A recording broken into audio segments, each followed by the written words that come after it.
This is Julia James Davis, and welcome to The War on Beauty.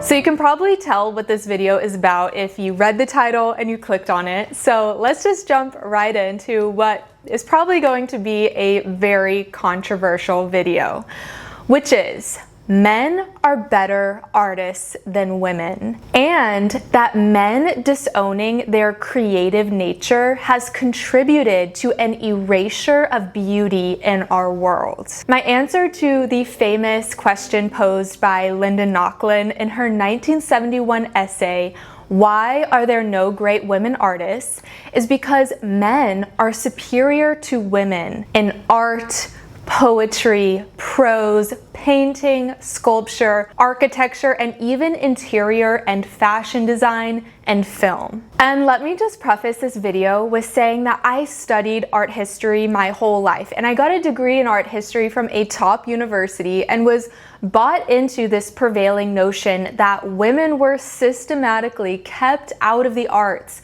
because of elitist white men who ran the art system, which is why there were few women artists of note. But over time, I've come to believe that this is not the reason that there's not great women artists. It's just that simply men are naturally better at the creative act. And actually that the creative act in itself is essentially male. But also that women serve an incredibly important function in the art made by men. And this natural synergy between men and women in the arts, with men as the doer and the woman as the muse, is exactly what generated incredible beauty in our world. But in our contemporary society, having this opinion is seen as just flat out wrong, and it's something still kind of ingrained in me that even saying this out loud feels weird, but I'm saying it anyway. And I think that's because we are taught, not even just in art history, but just everywhere, we're taught that men and women can do the exact same things, and that we're endowed with basically the same abilities, capabilities, and talents. And I think that it's easier to go against that idea of the equality of the sexes when you're specifically talking about physical capabilities. But it's a lot less easy and a lot trickier when talking about intellectual or creative differences. So how I got onto this topic in the first place? Well, as usual, I was scrolling social media on TikTok and on X, and I kept seeing this recurring thing about girlfriends making fun of their boyfriends' apartments or what they picked out at Home Goods. And then I saw tweets and comments back to those videos by men, I'm assuming, saying, "Oh my gosh, don't get a girlfriend. They'll literally make you gay and feminize you and take you to Home Goods and make you get a bed frame." And this discourse is actually very revealing because both of these points of view are wrong. The first opinion, which is usually the opinion held by women, is that men are aesthetically challenged and women are the arbiters of taste. The second opinion, it's usually the idea held by men, is that men being interested in interior design and aesthetics is gay or feminine, which is equally incorrect. And another side misconception associated with both of these thoughts is that a man even being into those things is a man being in touch with his quote-unquote feminine side. Design and arts and creative expression in every sense and every field has come to be associated or seen as the domain of women. But on the whole, the greatest artists and designers and creatives throughout history have always been men. Think about, for example, and this is kind of an interesting example, I think, but Thomas Jefferson. He actually was a great aesthete and designer. He spent his life building and designing Monticello. Monticello, by the way, was his house, from the exterior to every last detail on the interior. And this home is now one of the most famous homes in the whole world. Or even think about Sir John Soane in England. He was a neoclassical architect whose home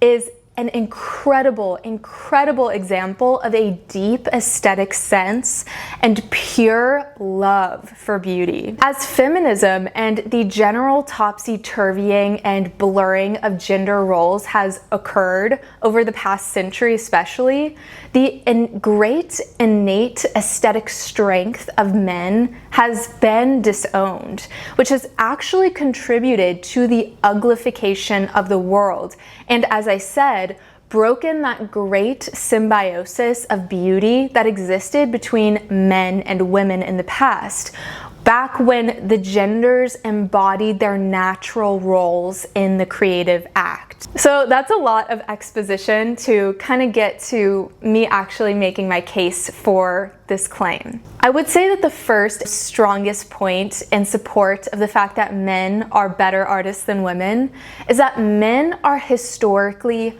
so good at art. Shakespeare, Da Vinci, Michelangelo, Dante, Bernini, Vermeer, Caravaggio, Mozart, Bach, Tolstoy, and even contemporary examples like Stanley Kubrick, David Bowie, Bob Dylan, and I could really go on and on forever just listing the great male artists. But now try to name a great woman artist, and you really have to cherry pick over a large course of history to find those names, and the names are a lot less renowned. There's Elizabeth Vigée-Lebrun, there's Angelica Kauffman, Artemisia Gentileschi, Berthe Morisot, and Georgia O'Keeffe. But these women's work just does not compare to the output and sheer beauty of the work made by men. And neither does this mean that women are intellectually inferior. It means that women have a different role. Women are just different than men, not just physically, but in other ways as well. And that's okay. That's completely fine. Men are the superior creatives because creation in itself is a male act. This, of course, is seen all through nature, with the most profound example being God the Father and the creator of the universe and everything in it. When we look at creation, there's really no denying that God is the greatest artist, and God is male. And then after that, men are the ones who create children in an active way, while women receive and foster that child in their womb. And this dynamic is directly mirrored in art from basically the beginning of art history through to the 19th century. Men actively made beautiful art, and women were largely the inspiration and subject matter of that beautiful art. From Helen of Troy to Beatrice and Emma Hart. And walk into any museum even today, a lot of what's up on the walls are women. In fact, think of the Virgin Mary, who is the most depicted woman in art, and next to her son Jesus Christ is probably the most depicted person, period. But this is women's natural role. It's as the muse, as the depicted, and as the receiver. And it takes both men and women in their respective roles for this generative dynamic to work. As Kenneth Clark points out in his great episode of his Civilization series, he says, "It's a curious fact that the male religions have produced very little religious imagery. In most cases, have positively forbidden it. That great religious art of the world in every country is deeply involved with the female principle. And that is because the female principle inspires love, which is a great, if not the greatest driver of beauty. Whether that be a romantic love or a motherly love or spiritual love." Edmund Burke even says in his wonderful book, The Philosophical Inquiry into the Sublime and Beautiful, that beauty inspires love. But it's a specifically non-possessive yet soft and submissive love. So actually museums and art history are filled with women, but on canvas, in stone, in poems, in prose, and even in architecture. nature. Think about the great cathedrals of the world, as Kenneth Clark says in that episode. They were built to be the Virgin's home on earth, and their layouts were actually literally modeled on her body, which I just think that is so incredible. How is that not amazing? And such a beautiful way to honor and even venerate women. And I think it's fair to say that the female principle, as Kenneth Clark calls it, in a lot of cases is the actual beauty of the work. But in the 20th century, the feminist art historians like Linda Nochlin came and said that this wasn't right and that this was actually even objectification. The basic idea put forth was that there were no great women artists because the system of art purposely excluded them. Women couldn't easily join academies like the Royal Academy. They were limited in access to nude models or apprenticeship opportunities, and they basically just weren't fostered from a young age like their male counterparts. And Nochlin goes on to attempt to downplay the idea of artistic genius. That genius at all is basically a myth, and that it almost accounts for nothing in an artist, that nature is entirely subordinate to nurture. She says, "It seems probable that the answer as to why there have been no great women artists lies not in the nature of individual genius or the lack of it, but in the nature of given social institutions and what they forbid or encourage in various classes or groups of individuals." And she also says that this is maybe the reason there are more great women writers, because there were less institutional barriers to a woman writing. As Virginia Woolf said, all a woman needed to write was basically a room of her own and some money. But I'm not really convinced on Nochlin's point about women writers, because there's still dramatically fewer women writers. There's no female equivalent to Shakespeare. And also to the previous point, there's been a lot of examples of great male artists who were outside of the traditional academic institutions and who also didn't paint nudes. They didn't paint history paintings. They painted other things. Think about Vermeer. He didn't paint nudes, and yes, he was in a guild, but you cannot look at a Vermeer and say, he's not a genius. Or even a Van Gogh. He's not famous for painting history paintings or nudes, which were considered to be the highest form of art back then. You would not say that these men are not geniuses and that they don't deserve to be counted as some of the most high, important, and successful painters. Okay, so now this essay was written in 1971, which at this point is over 53 years ago, and since then, society has undergone a profound shift in almost every way. Women are no longer shackled, as the feminists might say, to marriage or children. They can do what they want, and many women have taken up this new so-called liberation. So much so that now it's estimated that 45% of women will be single and childless by 2030. On top of being at liberty to do whatever they want, women are in fact given preferential treatment over men, especially white men, not just at a societal, cultural level, but at an institutional level as well. So our world is very, very different perhaps than 1971 when Nochlin was writing her essay, and we can practically look around and see how her hypothesis is working out.